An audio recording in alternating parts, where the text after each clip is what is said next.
Okay, so now we are going to do part 2 of drawing our dice. Last video we went and drew our cube and we sketched out all of our dots on the dice. So now we're going to pick one of the sides. I'm just going to go to the number 6 side for the heck of it. I don't know why, but we're going to look at the bottom side here. We're going to get it, so we're looking at it nice and square.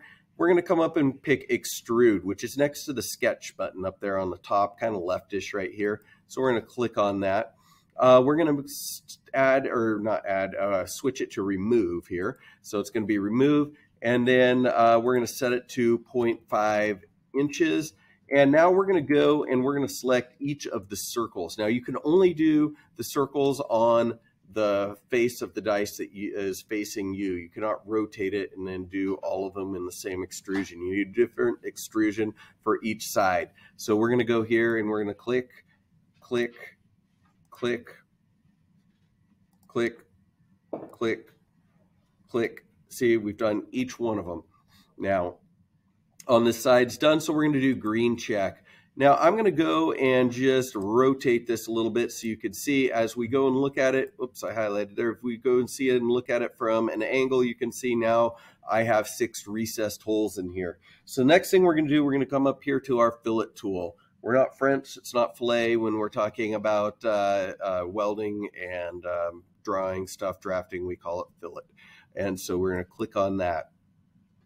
For this drawing, I'm setting it at 0.2, and you're going to click on the inner edge and the outer edge of the circle. And we're going to go all the way around and do that for all of the holes. You know, in theory, you could rotate this around with this step and do it for all of the faces, I believe, because it's not a specific direction, unlike the extrusion. So now we're going to do green check, and we have those all recessed. Next one, we're going to use the chamfer tool. I've heard it pronounced both ways, not really sure which one's the correct way, but we're going to click on that. It's right next to fillet, and this puts a bevel on the edges. So we're going to set that at 0.2 as well for the distance. And you're going to click on each edge of your cube.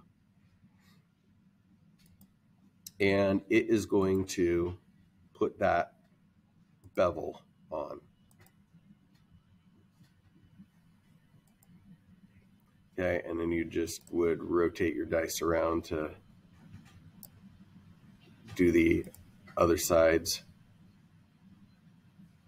In this case, I could just click on a side and it finishes up on the bottom. I still need to go and do this one corner. It's being a little slow right now. My computer's running a little sluggish. There we go. So now green check again. And if you look at this, I have all of the edges beveled. For the circles, you would go around and repeat the process I did for the number 6 side. Putting the radiuses on them, the fillet tool on each of your sides. You know, like we just come here, this is the number 2 side, so we go click for this after we go to the extrude and remove. So basically you're just repeating, as I said, the same process over and over again. Thanks for watching. Ask me if you have any questions. Take care.